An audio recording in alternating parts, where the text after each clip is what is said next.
आज आपण कढी करणार आहे। कढी कशी करायची तर वेगळ्या पद्धतीने कढी करणार आहे। आज जुन्या पद्धतीने ठिकरी कशी करायची ती बघूया आपण। मी आज माझ्या सासूच्या हातची ठिकरी करणार आहे। आतापर्यंत माझ्या सासूबाई करायच्या, आता मी करणार आहे आज। सगळ्यांना आवडेल अशी ठिकरी आहे, सगळ्यांनाच आवडते, जुन्या पद्धतीची आहे ही। जुन्या लोकांना असंच आवडायचं। तर मी हे फरुळा घेतलेला आहे नांगराचा, असं लोखंडाचा आहे हा। काही लोक दगड वापरतात, काळ्या पाषाणचा दगड वापरतात, तर हे माझ्याकडे माझ्या सासूबाईच्या हातचंच आहे हे। त्यांनी जपून ठेवलेलं मी आणलेले आहे। आता हे मी त्याच्यासाठी घेतलंय लसूण, थोडंसं लसूण, आलं, कोथिंबीर, कढीपत्ता, मिरची, मीठ, जिरं आणि हळद आणि हिंग घालणार आहे। हे मी सगळं वाटून घेणार आहे। आणि ताक घेतलंय मी, दही हलवून ताक घेतलेलं आहे मी, हलवून ठेवलेलं आहे ताक। घट्ट करायचं ताक, जास्त पातळ ठेवायचं नाहीये, कारण का याला उकळी आणायची नाही ह्या कढीला। आपण आता हे चांगलं गरम करायला ठेवायचंय। याला चांगलं लाल लाल होऊन द्यायचंय, पूर्ण हे लाल झालं पाहिजे।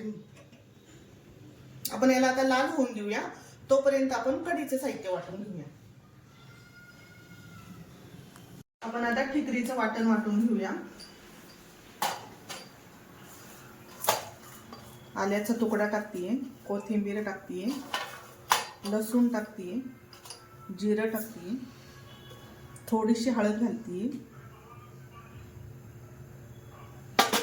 मीठ घालूया थोडंसं। बारीक वाटून घ्यायचं याला आता।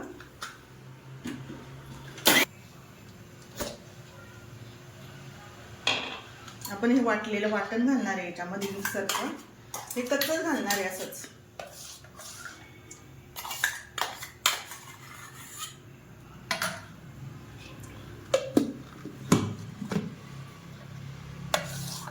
चांगलं हलवून घ्यायचं याला।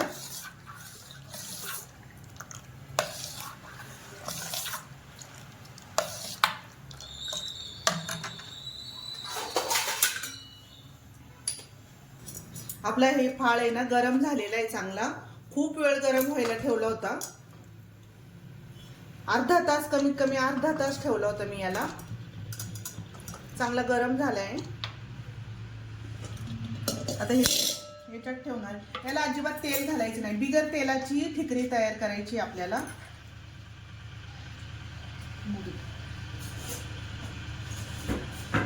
तर आपण थोडीशी मोहरी टाकतीये मी, तडतड वाजायला लागलीये,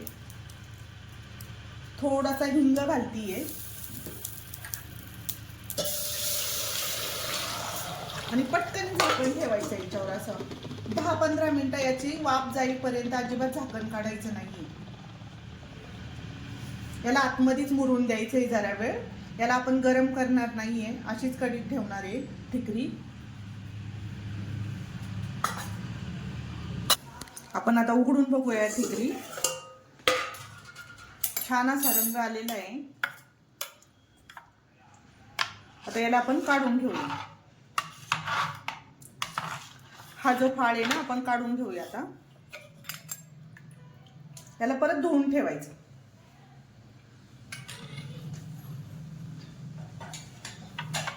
आपला कढी भात तयार आहे। आपण आता भातावर टाकून घेऊया कढी, अशी छान अशी कढी भात।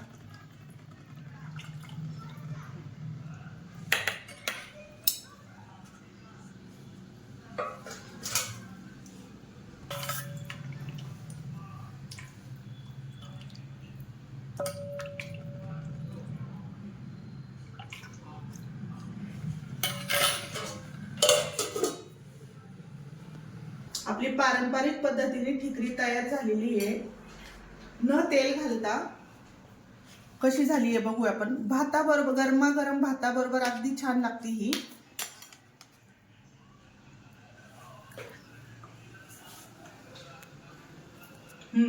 मस्त चव आलेली आहे, छान चव लागतीये भात आणि कढी।